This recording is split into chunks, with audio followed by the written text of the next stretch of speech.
Bonjour et bienvenue dans Maté aujourd'hui avec Félix Soso. Maté, je devrais même plutôt dire café, parce que j'ai oublié le. Ouais, c'est du café aujourd'hui. Ouais, parce que j'ai complètement zappé le maté.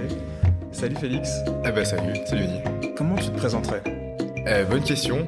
Félix Soso, porte-parole de la FAGE, donc ça c'est pour les présentations officielles. Non, sinon je suis étudiant en 4e année de médecine, j'ai 25 ans et je suis dans des orgas étudiantes depuis pas très longtemps. En vrai, ça fait que 3 ans, enfin ça fait 3e année. Donc voilà, puis après avant je fais un peu d'autres trucs, mais sinon je pense que c'est assez succinct. Et un fun fact, mon deuxième prénom c'est Mbappé, comme le joueur de foot. Mbappé? Ouais. Oh, trop cool. Il y a, Voilà. il y a pas de lien de parenté, j'imagine. Écoute, jusqu'à preuve du contraire, non, mais Ok. s'ils nous écoutent, Kylian, n'hésite pas, mon téléphone est ouvert. Et on l'invite, on l'invite dans le podcast aussi. Bon, je pense pas que ça arrivera. La phage, c'est quoi la phage? Ok, alors question d'entrée. La FAGE, parce que je viens de prendre le RER, j'ai encore la tête un peu dedans. Première organisation étudiante de France. Sinon, plus précisément, pareil, présentation un peu institutionnelle. On a 60 fédérations réparties en deux types de fédérations, les fédérations de territoire et les fédérations de filière. Les fédérations de territoire, c'est les assos étudiantes qui se rassemblent au sein d'un même territoire. Donc, je sais pas, par exemple, en Picardie, on a la FEP, la Fédération des associations étudiantes de Picarde. Et leur point commun, c'est qu'ils habitent tous en Picardie. Donc, ils se rassemblent en tant qu'étudiants autour d'associations et ils se fédèrent dans cette grande fédération. Et puis, même chose au niveau des filières. Donc là, par exemple, on a l'Association nationale des étudiants en STAPS, l'ANESTAPS, l'Association nationale des étudiants en histoire, en sciences historiques, les fédérations nationales des étudiants en sciences infirmières, etc. Et donc, toutes ces fédérations, en deux collèges, elles se regroupent en la FAGE. En fait, ce qui fait la spécificité de la FAGE par rapport à d'autres organisations étudiantes, c'est qu'on a un modèle qui se base sur la représentation et le projet. En fait, on a l'habitude de dire qu'on a deux jambes, deux grands axes qui se nourrissent un peu mutuellement. En fait, si tu prends le projet, donc en fait c'est ce qu'on met en place sur les campus auprès des étudiants pour animer la vie étudiante. Ça peut avoir plusieurs dispositifs. Ça, par exemple, l'Agoré, qui est l'épicerie sociale traditionnellement mise en place par la FAGE. Et cet objectif de projet, il vient nourrir la représentation étudiante qu'on mène chaque jour au sein des conseils des universités, du conseil du Crous, et puis après aussi au niveau national auprès de différentes institutions. Donc ça peut être les ministères, les ordres, aussi après au grand public, hein, qu'on passe dans les médias, etc. Donc la démarche de la FAGE, c'est de se dire que la jeunesse et les étudiants, puisqu'on est une organisation de jeunesse aussi, hein, donc plus largement la jeunesse, a des besoins particuliers, des problématiques. On y répond par le projet. Donc, comme je l'ai expliqué, par exemple, sur la précarité alimentaire, on a mis en place des épiceries sociales et solidaires dans lesquelles les étudiants peuvent venir se restaurer, acheter des produits à 10% du prix du marché. Et ça va venir répondre à une problématique urgente sur le terrain, au concret. Et derrière, ça nous sert aussi à appuyer les revendications et le plaidoyer qu'on a sur, par exemple, sur la dimension sociale, sur la nécessité d'une réforme des bourses, une réforme structurelle du système de bourse. Parce que faut pas oublier que ces projets-là, ils sont pas là pour être pérennisés. Dans notre sens, les épiceries sociales, on aimerait bien les fermer. Ça, c'est des fois des choses qu'on a un peu du mal à comprendre côté FAGE, que les autres comprennent pas forcément vis-à-vis de la FAGE, c'est que nous, notre dimension plaidoyer, notre représentation, si l'État faisait correctement son travail et que surtout les gouvernements prenaient les mesures politiques et des mesures qui sont profondément sociales et équitables pour les étudiants, on n'aurait pas à faire ça. Parce que c'est ça, en fait, finalement, l'objectif d'un syndicat étudiant, parce que du coup, la FAGE est un syndicat étudiant. Gros débat. Gros débat, pourquoi? Parce que déjà l'appellation syndicat étudiant a pas de valeur légale, si tu veux. C'est pas quelque chose qui est reconnu. Après, si Parce que les étudiants sont pas des travailleurs en soi. Alors ça c'est une bonne question, c'est la charte de Grenoble. Elle est ratissée par certaines organisations. La FAGE reconnaît les étudiants comme une travailleurs en formation, donc en soi on est un syndicat. Si on pense à la définition comme ça, simplement c'est plutôt qu'on s'oppose au modèle, on s'oppose pas, hein, mais on se différencie du modèle syndical traditionnel par l'action de projet.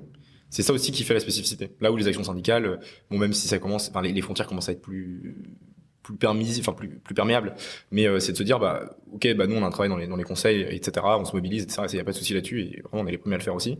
Mais derrière, il faut aussi qu'on puisse proposer à nos assos des projets, qu'on puisse animer la vie de campus, etc. C'est une mission un peu duel. Et du coup, comment t'expliquerais aux gens qui ont aucune idée de ce que c'est qu'un... Du coup, je sais plus quoi dire. Non, mais une organisation étudiante. Une organisation étudiante. Ouais. Comment tu leur décrirais ça aux gens aux étudiants qui sont pas forcément dans ces organisations-là? Comment tu pourrais leur décrire le plus simplement possible? Ok. Bon, en vrai, là, c'est vraiment de la sémantique. Hein. bref, en soi, le mot syndicat, en vrai, il devrait pas être dérangeant. C'est le cas, en fait, quand on défend les intérêts moraux et physiques. C'est la première ligne de nos statuts. La FAGE défend les intérêts moraux et physiques, défend les droits des étudiants et concourt à l'amélioration des conditions de vie et d'études. Ça, c'est ce qui fait le fondement d'un syndicat. C'est de défendre un groupe social, de défendre les intérêts d'un groupe social. Je sais pas, par exemple, pour les syndicats professionnels, c'est exactement le cas aussi. Et c'est simplement que voilà, le terme qui est utilisé, c'est organisation représentative étudiante. Mais pour expliquer concrètement, juste on est là pour représenter la voix des étudiants dans les conseils, mais aussi plus largement en fait, parce qu'il faut pas penser que élection, faut pas penser au sens que élu élection, mais aussi très largement sur les territoires auprès des collectivités, quand c'est le cas de fédération de territoire, au niveau national auprès des députés aussi, des parlementaires, etc. Plus largement. Donc de porter cette voix-là pour en fait juste pour améliorer le quotidien des jeunes et des étudiants, obtenir des avancées concrètes, des choses tangibles et palpables. Et donc, comme je l'ai dit, vraiment la spécificité de la FAGE, c'est de faire ça au niveau national pour que, en fait, infléchir les politiques publiques, et aussi de se dire, nous, on a aussi du temps, on a des bénévoles, on s'engage, on a un modèle aussi d'éducation populaire, donc les gens sur le territoire, ils vont mettre en place un tas de trucs. Donc, je parle des distributions alimentaires, des épiceries sociales, et puis on a plein de projets d'innovation sociale sur les campus. Par exemple, des campagnes de sensibilisation sur la transition écologique, etc. C'est quoi le pourcentage à peu près? Est-ce que tu sais c'est quoi le pourcentage des étudiants qui sont syndiqués? Ah, c'est une bonne question. Je crois que je suis pas sûr. Je crois que j'avais vu passer 30%. Ah ouais? Ce qui me semble pas trop mal. Ah ouais, je pense que c'est pas. Tu penses que c'est pas ça? Alors, j'ai pas du tout bon. En fait, ça dépend ce qu'on entend syndiqué. Ouais. En fait. Un étudiant qui prend son adhésion dans une asso qui est adhérente à la FAGE, en soi, on considère qu'il est syndiqué. Ouais. Donc si c'est le cas, oui, alors là vraiment même, je pense 70% des étudiants ont eu parce qu'il faut plus d'étudiants syndiqués, tu penses? Ouais, clairement. Enfin syndiqués, en tout cas qui s'engagent, ou quelle que soit l'organisation dans laquelle ils vont, mais qui s'engagent dans une organisation représentative.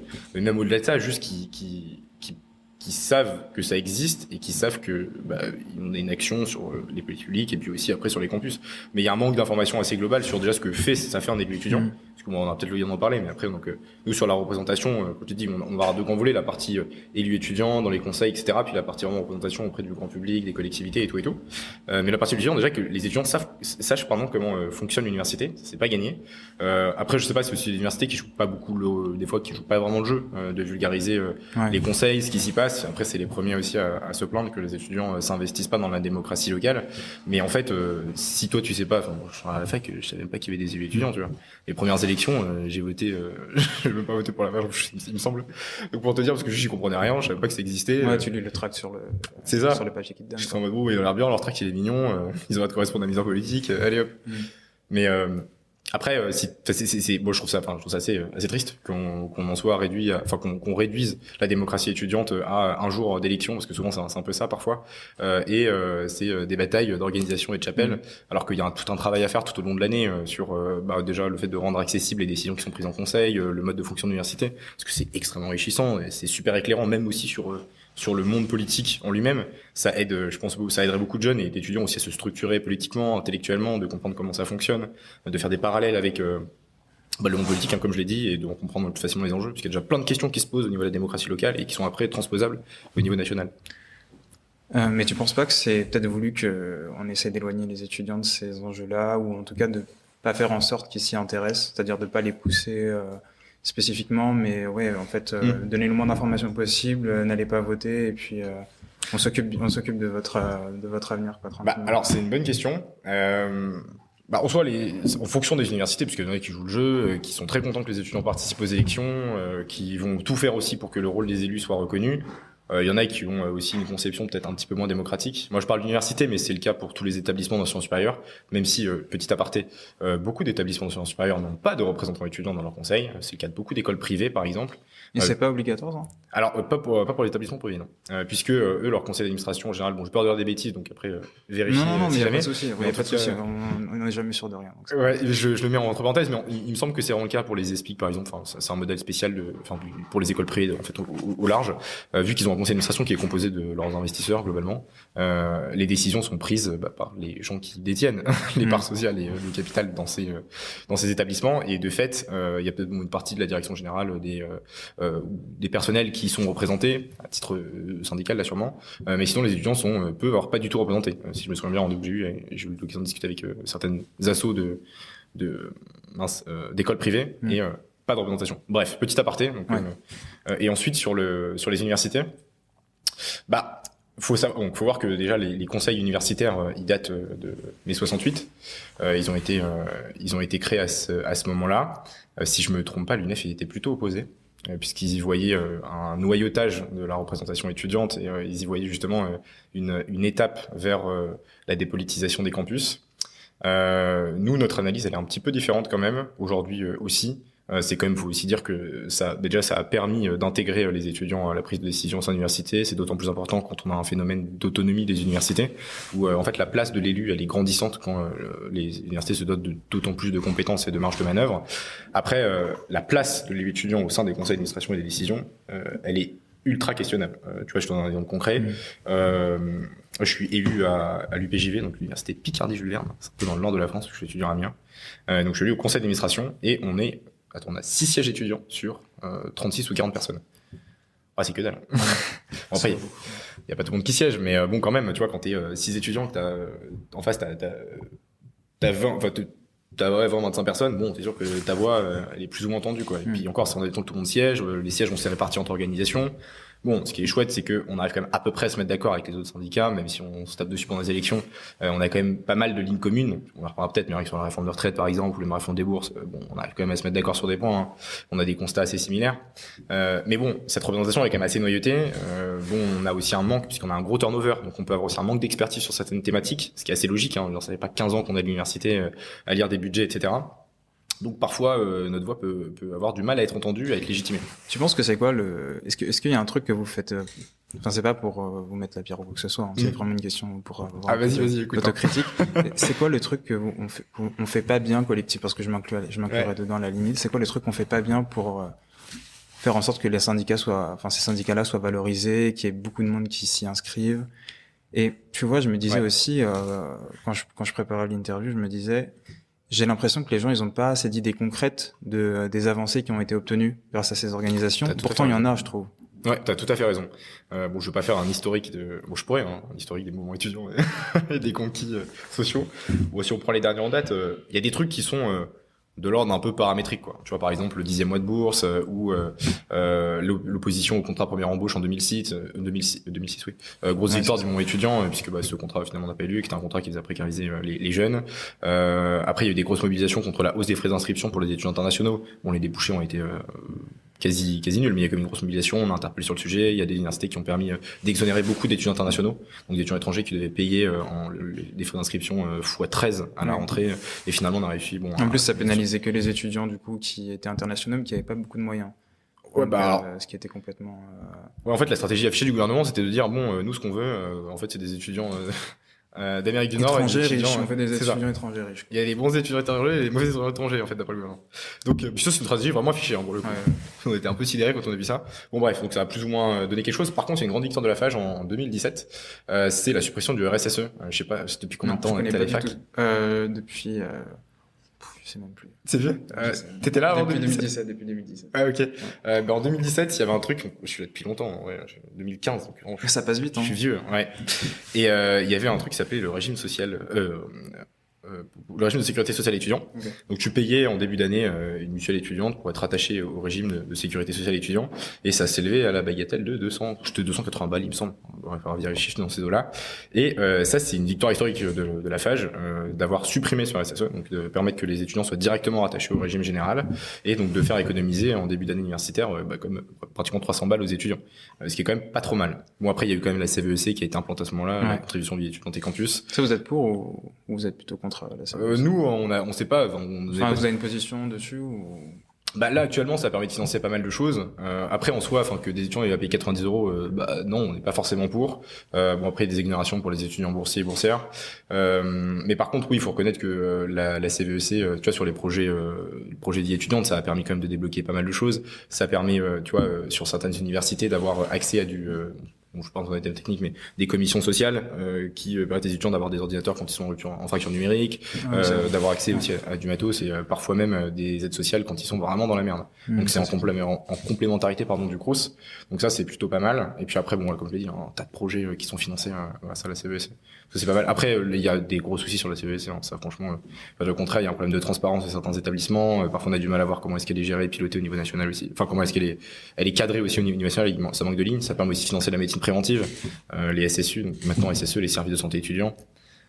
Voilà. Après la position elle est un peu c'est pas forcément ce qu'on est pour ou contre, c'est bon de toute façon la CESC ça existe, demander sa suppression ça demande aussi de se dire OK par quoi est-ce qu'on remplace, est-ce que c'est l'État qui paye, est-ce que c'est bon, en l'occurrence ce serait possible, mais dans ce cas-là on s'attend à ce que les universités fassent un peu ce qu'ils veulent, parce que l'intérêt de la CESC en fait c'est d'avoir créé en fait c'est une taxe la CESC et en fait les établissements ont l'obligation de l'utiliser sur de la vie étudiante. Disons qu'avant, vraiment, le côté vie étudiante, les établissements, ils sont fichés un petit peu. Et ça permet d'être sûr que, au moins, on puisse animer la vie de campus avec ces fonds-là. Voilà. Ça, c'est une bonne idée parce que il y a certains campus qui sont un peu morts, mais ah ouais. Du coup, en mettant un peu d'argent, c'est sûr que tu peux faire des activités, etc. Ouais. C'est ça, puis le but, tu vois. Enfin, nous, on n'est pas pour organiser des soirées open bar avec cet argent. Hein, c'est pas du tout l'objectif. Bah non, mais quand t'arrives, tu vois, quand t'arrives dans l'instrument supérieur, ouais, t'as aussi besoin de faire du lien social, t'as besoin de cohésion, et faire ça à travers des événements sportifs, des événements inclusifs aussi, ça peut promouvoir aussi un tas de choses pour lesquelles nous, on se bat tous les jours. Tu vois, même sur la transition écologique, grâce à la SESC, on a pu financer aussi. Enfin, nos fédérations des assos, elles financent un tas de semaines de développement durable ou de projets d'innovation sociale vraiment sympa. Ça, c'est super cool. C'est super cool parce que aussi, tu vois, je me disais, il y a pas mal de... Par exemple, tu vois, quand je voulais monter ce podcast, justement, au début, je cherchais pas mal de matériel et j'ai contacté des assos étudiantes qui, grâce à la CVEC, avaient pu obtenir des fonds pour tel ou tel truc, quoi. Et je trouve que c'est aussi un moyen d'encourager la créativité chez les étudiants. Oui. Mais c'est un peu, j'ai envie de te dire, c'est un peu faire la Macron. C'est-à-dire que, OK, je vais faire avancer le besoin des étudiants d'avoir des activités, enfin... de mettre en place des ateliers dans les universités, mais c'est pas l'État qui va le financer, c'est eux qui allent le financer. Ouais, c'est les gens qui payent. Ouais, c'est un peu ça. Ouais, c'est un peu bien. Puis après, bon, le montant est quand même 90 balles, c'est pas rien. C'est cher, mais parce qu'en fait, quand tu y penses, tu le payes à la rentrée en plus de ça, et t'as d'autres frais à ce moment-là. T'as les frais d'inscription si tu les payes, ça plus tout ce qui est matériel scolaire en début d'année, enfin pour certains, 90 € en plus avec l'inflation et tout.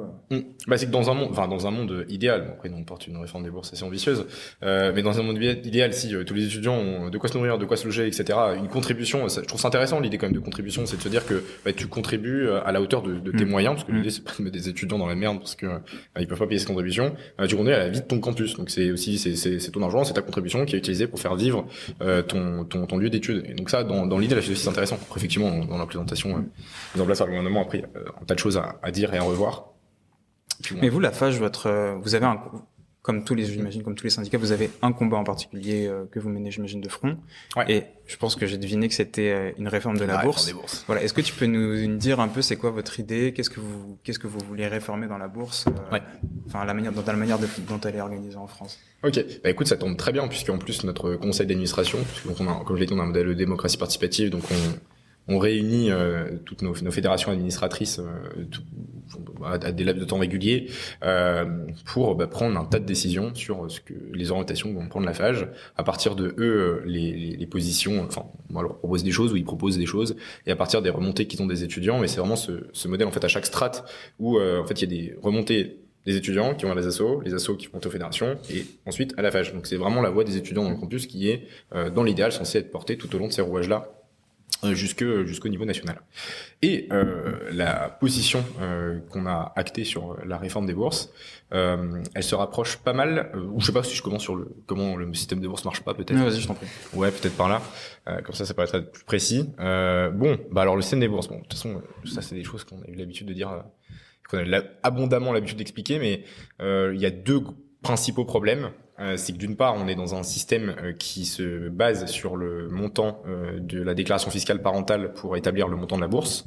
Donc ça veut dire que ça dépend de ce que gagnent tes parents. En plus, c'est fiche d'impôt N-2 pour être plus précis. Donc ça veut dire que c'était ce que gagnaient tes parents il y a 2 ans. C'est vraiment pas forcément très représentatif de la situation ni des parents, ni et encore moins de l'étudiant. Donc ça, c'est le premier problème. Et un des autres soucis qu'on a, c'est que c'est un système par seuil. Donc ça veut dire que pour une différence de 100 balles de revenus, tu peux perdre, donc par an, tu peux perdre 100 balles de bourse par mois, toi. Donc ce qui est un peu, pareil, très problématique. Puis même juste au-delà de ça, c'est que c'est pas un système qui répond efficacement à la précarité étudiante. Là, actuellement, on a, puisqu'on le voit, nous, dans les agorés et les publics qu'on rencontre en distribution alimentaire, etc., on a beaucoup d'étudiants qui sont issus soit de classe moyenne ou alors de classe précaire, dont les parents gagnent trop, entre guillemets, qui se retrouvent en dehors du système de bourse, alors qu'ils sont dans des situations de précarité objectivement aussi accablante que n'importe quel autre étudiante dans d'autres situations. Donc ce décalage entre l'objectif du système de bourse et son objectif idéal et ce qu'il produit effectivement, ça nous a amené à nous poser un tas de questions. Est-ce que j'aurais d'autres choses à dire sur pourquoi est-ce que le système est pas bon? Non, mais je peux t'inciser juste simplement, il n'y a pas assez de boursiers, les montants des bourses sont largement insuffisantes et ça répond pas à beaucoup de demandes de populations étudiantes spécifiques. Donc nous, ce qu'on s'est dit, c'est qu'il y avait une réflexion à avoir déjà en premier lieu sur la familiarisation. C'est-à-dire que est-ce qu'on estime aujourd'hui que c'est aux parents d'être responsables les étudiants doivent dépendre en fait des aides de leurs parents? Est-ce que c'est les parents qui doivent subvenir aux besoins de leurs enfants pendant leurs études jusqu'à temps qu'on estime qu'à un certain âge, bon, c'est bon, ils se débrouillent. C'est comme ça en Allemagne, par exemple. En Allemagne, jusqu'à 25 ans, les parents sont légalement responsables, qu'ils doivent verser une pension à leurs enfants. Bon, après, ils perçoivent quelques prestations sociales pour ça, parce que encore une fois, c'est une logique très familiarisée, quoi. C'est-à-dire que il y a la famille, l'étudiant, le jeune, il est encore au sein de la structure familiale, donc il faut que les parents subviennent. Bon, l'État peut aider les parents, et bref. On va se lancer dans du Emmanuel Todd, j'ai adoré ça.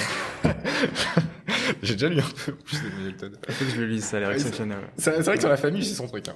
Ouais, exactement. Je suis sûr qu'il y a une raison pour laquelle en Allemagne, justement, le système est fait comme ça et c'est lié aux structures familiales allemandes. C'est sûr qu'il y a une raison. Il faut que je lise son bouquin. Ah, mais alors, si t'as des réponses, vraiment, tu me les envoies. Je les ai pas, franchement, ouais, je te les enverrai, ouais. Ok, cool. N'hésite pas, parce que c'est une question après, intellectuellement et philosophiquement, qui m'intéresse beaucoup. Hein. C'est super intéressant. Quand tu vois le monde sous les prismes des systèmes familiaux, enfin, Emmanuel Todd, il m'a fait découvrir ça et c'est fascinant, quoi. Tu comprends, c'est que pourquoi certains pays, ont tourné de telle ou telle manière politiquement, et je trouve que c'est une manière super intéressante de voir le monde. Mais du coup, désolé. Non, mais c'est intéressant parce qu'on va aborder le débat, pour faire la discussion après. Hein. Et à l'inverse, t'as des modèles comme au Danemark. Je suis un grand fan du modèle danois. Si jamais il y a des membres du réseau qui m'écoutent, ils savent, ils font souvent ce running gag à mon propos du fait que je parle tout le temps du modèle danois. Mais parce que je le trouve particulièrement efficace et particulièrement intelligent. Intelligent parce qu'ils ont mis en place cette politique. Si je peux faire juste un petit peu d'histoire aussi au préalable. En 1970, les étudiants danois et les jeunes danois, les gros mouvements comme en 68, ce qui se passe en France, en fait, ça s'est décliné dans beaucoup de pays d'Europe. Et les étudiants danois, dans la rue, ils foutent le sbeul et ils demandent un vrai système d'aide sociale à l'étudiant pour que tout le monde puisse avoir accès à l'enseignement supérieur. Et ils arrivent à obtenir un truc de l'État danois, un revenu de base qui est actuellement à peu près à 800 balles. C'est un truc qui est obtenu dans les années 70 par le gouvernement, arraché au gouvernement danois. Et en plus, ça s'est étendu à certains jeunes dans certaines conditions. Enfin, c'est vraiment une conception radicalement différente de ce qu'il y a dans un modèle familiarisé. On se dit, en fait, jusqu'alors, on estimait que c'était à la famille subvenir aux besoins, mais là on se dit, en fait non, pour une question juste d'égalité des chances et d'équité, on considère que le jeune, à partir du moment où il rentre dans l'enseignement supérieur, où il est plus de 18 ans, il s'émancipe de son foyer parental, et il dépend de la solidarité nationale, c'est-à-dire que il perçoit une aide qui finalement rendra plus tard en payant des impôts, hein. Ça aussi faut l'avoir en tête, c'est pas juste donner 800 balles à des jeunes, c'est-à-dire aussi que en fait cette solidarité nationale dont ils bénéficient la rendront aussi plus tard dans leur activité économique, etc. Et donc cette philosophie radicalement différente du modèle danois, moi déjà intellectuellement ça m'a beaucoup intéressé, ça m'a beaucoup frappé le fait que je pensais pas que le Danemark avait une logique défamiliarisée. Enfin, je pense pas que parce qu'il semble qu'ils sont encore assez religieux en plus au Danemark. Enfin bref. Et donc la position elle évoluait comme ça. On s'est dit est-ce que et c'était déjà en prémisse un peu en discussion à la fac depuis des années, se dire est-ce que puisque actuellement on a une demi-part fiscale en France, ça c'est vraiment à mon sens c'est le symbole même du fait qu'on soit encore attaché à un modèle familial, c'est qu'on garde un abattement fiscal, donc qui vaut une demi-part fiscale sur la fiche d'impôt des parents lorsque t'habites encore chez eux et que t'es encore attaché fiscalement à eux. Et cette possibilité de rester attaché fiscalement à eux, alors déjà ça a deux conséquences. Comme je l'ai dit déjà, ça veut dire que symboliquement on conserve cette idée que les parents doivent subvenir aux besoins de leurs enfants, donc on reste dans un modèle familiarisé. Et surtout, en fait c'est une mesure qui bénéficie aux plus riches. Oui. Parce que on est dans un système d'impôt progressif. Et que mathématiquement, si tu as un abattement fiscal sur ta feuille d'impôt avec un système progressif, plus t'es riche, plus l'abattement il est important. Bon, j'avais fait un petit calcul en prenant le revenu médian qui a 1800 euros. Donc on a dans ça un couple en faisant une fiche d'impôt médiane, on va dire, médiane haute en plus, et on se rend compte que c'est un abattement fiscal qui rapporte à des classes moyennes plus 600 à 800 euros par an, ce qui est pas énorme en vrai. Et par contre, pour donc sur les 10% les plus riches, ça rapporte beaucoup plus. Je crois que c'est autour de 3000 euros par an. Donc tu vois qu'il y a un gap quand même. Un différentiel énorme. Exactement. Et ça coûte à l'État. Donc la réflexion, c'est de se dire, attends, s'il y a une mesure, du coup, c'est économiquement et socialement inefficace, quoi. Parce que cet abattement fiscal, le but d'une politique sociale, c'est qu'elle bénéficie à ceux qui en ont le plus besoin. Et donc se dire, cet argent-là qu'on dépense pour les ménages les plus aisés, si on le rebasculait pas pour équilibrer le système. Donc, vous voyez déjà cette réflexion-là. Non, mais ça me fait rire parce que c'est ce qui arrive tout le temps dans ce pays, quoi, en ce moment. C'est que ils donnent de l'argent aux riches de toute façon. Ça semble tellement illogique quand tu vois la chose, mais en fait, c'est logique parce que c'est ce qu'ils font. C'est ce qui, ouais, en plus, mais il y a quand même une réflexion. Bon, j'en reviendrai après parce qu'il y a des arguments auxquels, ils sont quand même sensibles, tu vois, sur la mesure fiscale, ils ont bien conscience que, je pense que c'est une connerie. Que c'est absurde. C'est absurde. Oui. C'est complètement absurde. Et surtout, nous, à la base, c'est ça, c'est de se dire, mais ils arrivent à justifier, parfois ils arrivent même à justifier l'absurde, hein.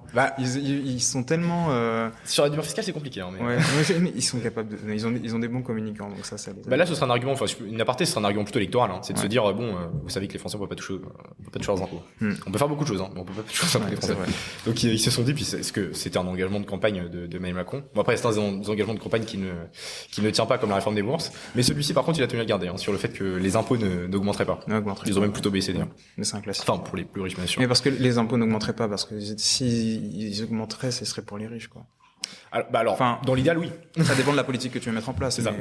Disons qu'il va plutôt baisser des prestations sociales. Oui, c'est ça. Donc, de toute façon, tes impôts, ils allaient pas augmenter. Donc, ça sert à rien de voter pour Macron parce que tu penses que tu vas payer 5 000 euros d'impôts en plus. C'est un projet de société. Ouais. Oui, juste pour terminer sur la demi-part fiscale. C'est vrai que je pars aussi un peu en cours. Non, mais c'est génial.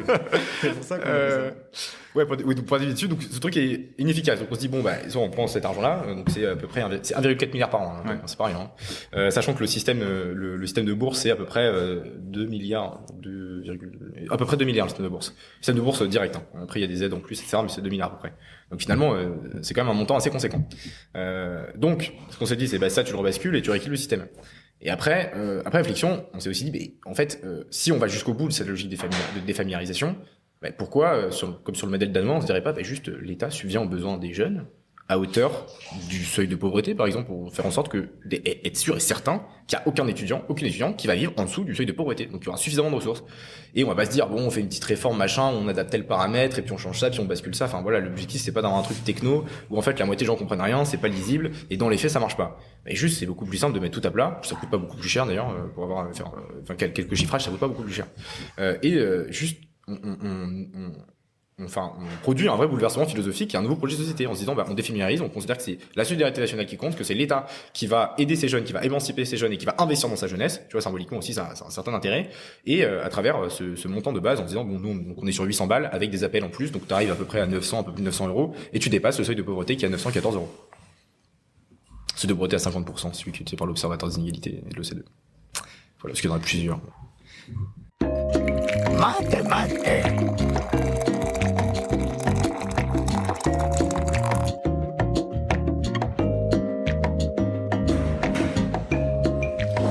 De retour dans Mathématé avec Félix Soso.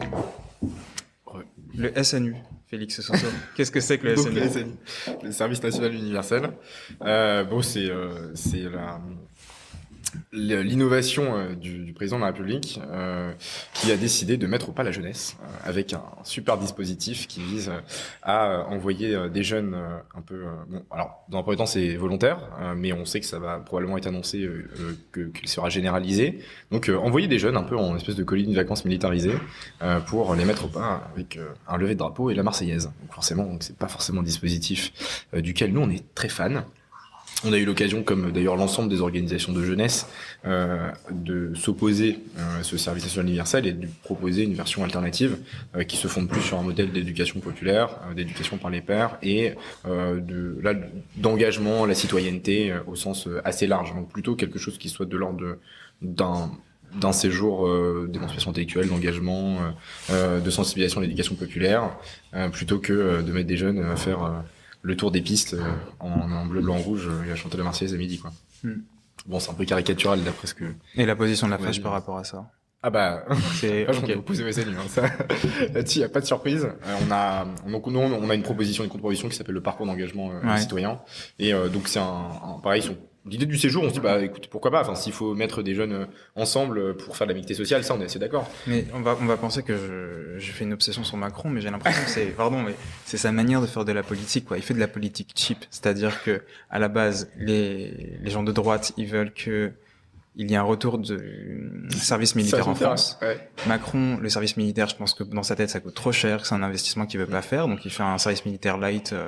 Que Jean-Luc était pas défavorable au service militaire. Non, mais en soi, j'ai pas forcément d'argument pour. Enfin, je sais pas. Franchement, je sais pas moi ce que j'en pense. J'ai pas d'idée fixée sur la question, mais il fait un service militaire cheap, quoi. Et ça rend un truc trop bizarre où ils ont des t-shirts super moches. L'ambiance est super étrange dans ces... Ouais, puis au-delà de ça, la question qu'on se pose, nous, c'est quoi l'intérêt de ce truc, quoi? Il veut foutre 1 milliard dessus, bah, si t'as 1 milliard à mettre, mets-le sur des bourses, en fait. En plus, tu sais c'est quoi un peu le programme à l'intérieur de ces trucs-là? Ouais, alors, on a eu discussion avec des encadrants. Bon, les pro SNU, ils nous disent non, mais, il y a plein de formations, on fait des trucs sur sur l'inclusion des personnes en situation de handicap, on a fait des ateliers sur l'écologie, machin. Bon, les ateliers sur l'écologie du gouvernement. Oui, puis bon, s'ils sont encadrés par des militaires, oui, je suis pas giga convaincu. Bon, après, il y a aussi des BAFA qui organisent, et d'ailleurs, ça pose une vraie question, parce que, en fait, ils vident les colonies de vacances en prenant beaucoup d'animateurs BAFA, parce que bon, bah, vu qu'ils ont les moyens, ils les payent assez cher, parce qu'on sait que dans l'animation, il y a un tas de problèmes de financement, et il y a beaucoup d'animateurs qui se retrouvent à devoir choisir d'alimenter ces colos-là, ces colos militarisés, et ça n'aura pas servi déjà au milieu de l'animation. Beaucoup d'animateurs, parce que c'est le cas dans notre réseau, qui ont pu participer à ces colonies où on reportait des histoires un peu à dormir debout. Bon, de toute façon, ça a déjà défrayé la chronique. On a vu des jeunes qui ont été arrivés à 22h pour aller faire des pompes comme punition. Enfin, vraiment, mais est-ce que c'est de ça dont on a besoin des jeunes? Est-ce qu'on a besoin de les faire lever à 22h pour faire des pompes et les lever à 8h pour chanter la Marseillaise? Vraiment convaincu, quoi. Tu vois, en plus, maintenant qu'on parle de ça, toi, tu es porte-parole de la FAGE. Ouais. Quand tu parles du SNU, quand tu es dans les médias plus traditionnels, c'est quoi l'approche qu'on y journalise par rapport à ça? Est-ce qu'ils se rendent compte que c'est une énorme fumisterie? Ou est-ce qu'ils partent plutôt du principe de, c'est sympa ce que propose le gouvernement, c'est original, Ah oui, c'est une question. pourquoi vous voyez pas le bien dans ce qu'ils font? Pourquoi vous êtes tout le temps négatifs, les syndicats? Alors là, ça, c'était plutôt la réponse de Jean-Jacques Bourdin. Ouais, c'est exactement ça. C'est ce que j'ai dit, j'étais à Sud Radio la semaine dernière, et c'est un peu la réaction que j'ai eue. Vraiment, oui, non, mais les jeunes, ils ont besoin qu'on les mette un peu au pas, quoi. T'as cette conception de la jeunesse qui est pas mal portée par une génération que on appelle les boomers, les plus âgés. Non, autant t'as quand même une grosse majorité des journalistes qui ont conscience que c'est un délire du président de la République. Enfin, même ça, c'est des sons qu'on a aussi en off, tu vois, de part de câble, etc., qui nous disent on sait que c'est le président de la République qui pousse pour ce truc, qui a son dispositif en tête et qui veut le mettre en place. Donc les journalistes en général, même journalistes, là, c'est qu'ils sont plutôt de gauche, je pense, donc ils sont relativement opposés à ce dispositif et ils le tournent aussi un peu à la dérision. Mais par contre, oui, t'en as quand même une partie qui considère que il y a besoin, comme l'a dit Emmanuel Macron, de renforcer les forces morales de la jeunesse. Ça, c'est des mots qu'il a utilisés, des mots qu'il a déclarés devant des militaires. Et il y a ce truc de la jeunesse, quand même, faut l'adresser, quoi. La jeunesse, c'est un problème et il faut lui adresser une réponse sécuritaire. Faut les mettre ou pas. Faut les discipliner. Bon, encore une fois, nous, c'est pas du tout notre conception de la jeunesse. C'est pas comme ça déjà qu'on se voit. Nous, on se voit pas comme des gens indisciplinés ou quoi que ce soit, et on pense pas que ce soit la réponse qu'il faille apporter plus d'autorité et plus de discipline. Moi, je veux dire, à leur époque, en 68, ils étaient pas plus disciplinés que nous, hein. Et tant mieux d'ailleurs. Et enfin, c'est aussi par là qu'on obtient quand même un certain nombre de conquistes sociales, si je peux me permettre. Et puis au-delà de ça, on voit que c'est juste un dispositif qui fonctionne pas. Le SNU, là, tu vois, je vais vous donner des exemples concrets, mais à la sortie du dispositif, il y a que 60% des jeunes qui ont fait leur mission d'intérêt général, je sais pas comment on dit, bref. Alors que c'est censé être un dispositif qui incite à l'engagement, qui permet aux gens de prendre conscience de la citoyenneté, etc. Mais ça marche pas du tout, votre truc. Et en plus, les retours positifs, oui, parce que que les retours sont très positifs. Bah, le normal, c'est que des volontaires et des enfants de corps en uniforme. Donc c'est logique, c'est un dispositif pour lequel ils ont signé à la base. C'est bizarre d'envoyer son enfant là-bas. Bah, tu vois, quand t'es dans le délire, si toi t'es... Quand t'es macroniste à fond, t'as voté pour lui au premier tour. Mais même là, quand même, c'est glauque. Hein. Après, moi, je sais pas. T'es dans un corps armé, tu vois, militaire ou gendarme, tu dis bon, mon gamin, j'ai envie qu'il soit là-dedans. Après, pourquoi pas. Et écoute, si c'est ce qui fait plaisir à tes enfants en colonie, bon, pourquoi pas. C'était pas trop non plus mes vacances, mais pourquoi pas. Après, encore une fois que ça sera généralisé, bah, j'aimerais bien voir la gueule que ça va avoir, quoi. Quand on va se retrouver avec des générations de jeunes qui vont juste pas comprendre ce qu'ils font, debout en uniforme, à midi, en plein cagnard, en train de... J'étais certain qu'ils allaient rétropédaler sur ce truc. Parce qu'au début, ils faisaient juste des expérimentations comme ça. Et je m'étais dit, bon, ils vont dire que c'est bien, mais qu'on va rester sur le modèle du volontariat, etc. Mais non, ils vont mettre les sous et... Ça, là, ils vont expérimenter des à partir de quand, tu sais? Non, j'ai plus les dates. En plus là, j'ai oublié le calendrier. Mais par contre, il y a des générations qui vont avoir déjà lieu. Donc le séjour, donc pareil obligatoire. Ensuite, il y aura une phase de consolidation qui sera articulée avec le service civique. Bon, bref, c'est encore un peu flou sur beaucoup de points. On attend les annonces. Bon là, ils sont pas super pressés parce qu'il y a la réforme des retraites, donc forcément. L'attention médiatique est quand même concentrée sur d'autres choses. Mais d'ailleurs, c'est quoi est-ce que vous avez une position en particulier sur la réforme? Oui. Ah ouais. Ah non, on est dans la rue 19. Hein. Le 19 d'ailleurs, on appelle 19 janvier, on appelle les jeunes à prendre la rue parce que nous on y sera de toute façon. On est opposé au recul de l'âge de départ légal à la retraite. C'est une réforme qui est juste profondément injuste, qui s'inscrit dans des mesures antisociales qui ont eu lieu déjà. Et écoute, vraiment il n'y a pas d'ambiguïté là-dessus. Hein. Nous on fait partie de l'intersyndicale, on est avec les autres orgas de jeunesse, des autres orgas, d'autres syndicats étudiants avec lesquels d'habitude on n'est pas d'accord, on se tape dessus sur les campus. Par contre, il y a un truc sur lesquels on n'est pas d'accord, c'est que l'âge de départ à la retraite, il bougera pas. Tous les syndicats étudiants, ils ont la même position sur... Oui, il y en a quelques-uns qui diffèrent. Bon, alors peut-être pas l'Uni, l'extrême droite, là. Peut-être pas. La cocarde, c'est plutôt l'extrême droite. Ouais, c'est ça. Bon, après, on les embrasse. Hein. Ils sont, Non, on les embrasse. Enfin, on les embrasse. Quand je dis embrasse, c'est vraiment qu'ils aillent, on les embrasse qu'ils aillent jouer autre part, quoi, parce que quand on sera... enfin, bref, on est ultra majoritaire sur tous les... Mais oui, c'est ça qui est super intéressant avec la FAGE, c'est que vous êtes... alors, je sais pas si c'est toujours le cas, mais j'ai ouï dire que vous étiez, en tout cas, le syndicat majoritaire des étudiants. Non, des premières organisations étudiantes, ouais. Toujours. De loin, ouais. Ok, super. Très, très loin, ouais. Donc voilà. J'ai un gros bonnet dans l'émission. En quelque sorte, depuis 2017, on est pas organisation étudiante.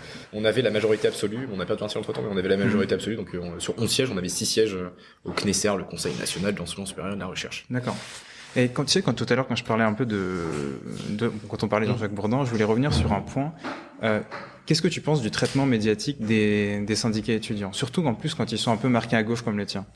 Alors, nous, on bénéficie du fait qu'il y a une ambiguïté sur notre appartenance politique. En l'occurrence, nous, on se situe pas forcément politiquement. Après, oui, si on regarde notre programme, je pense que j'ai pas besoin de faire un dessin. Par contre, oui, les traitements de syndicats étudiants, tu prends le cas de l'UNEF, par exemple, où, franchement, des fois, ils se font chier dessus dans les médias. Ils se font, même des membres de l'orga se font harceler sur les réseaux sociaux pour des polémiques dont parfois ils sont même pas responsables. Là, je dis du bien d'eux quand même parce que. Non mais c'est super boulot. Non mais c'est dur franchement c'est dur d'être de gauche en France en 2023. Et encore plus syndicaliste, je vois. Encore plus. Ouais. Non, après ça dépend. Encore une fois, nous on a. On bénéficie quand même d'image aussi positive parce qu'on a beaucoup d'associations qui font plein de trucs sur le terrain aussi. On a un modèle politique mais aussi pas très partisan. Puis après c'est aussi sur certaines organisations étudiantes, dont je pense pas forcément qu'à l'UNEF, mais ils ont aussi beaucoup joué sur un flou avec certains partis politiques en étant aussi les organisations étudiantes inféodées à des partis qui allaient ensuite fournir la masse militante, etc.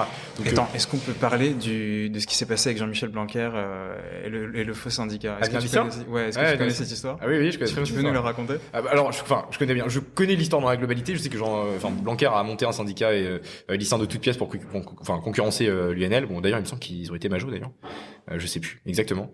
Bref, et bon, ça a bien marché jusqu'à temps qu'il découvre la supercherie et que depuis le avenir lycéen n'existe plus d'ailleurs. Ce qui est marrant, c'est qu'il y a beaucoup d'anciens avenir lycéens qui sont actuellement dans des syndicats plutôt très à gauche parce qu'ils se sont fait berner. Enfin, eux les premiers, ils ont instrumentalisé des jeunes et des lycéens pour ça. Bon, après voilà, on va pas faire non plus nous de notre côté, on sait très bien aussi que au niveau des partis politiques, c'est pareil sur certaines organisations étudiantes. Nous ça va puisque encore une fois, on n'a pas trop d'appartenance partisane, et l'UNEF un peu moins. Mais tu vois, t'as d'autres syndics. Mais c'est vrai que je connais plusieurs personnes qui sont à la FAGE et il y a pas mal d'obédiences politiques différentes. Il y en a pas un qui est dans le même parti que l'autre.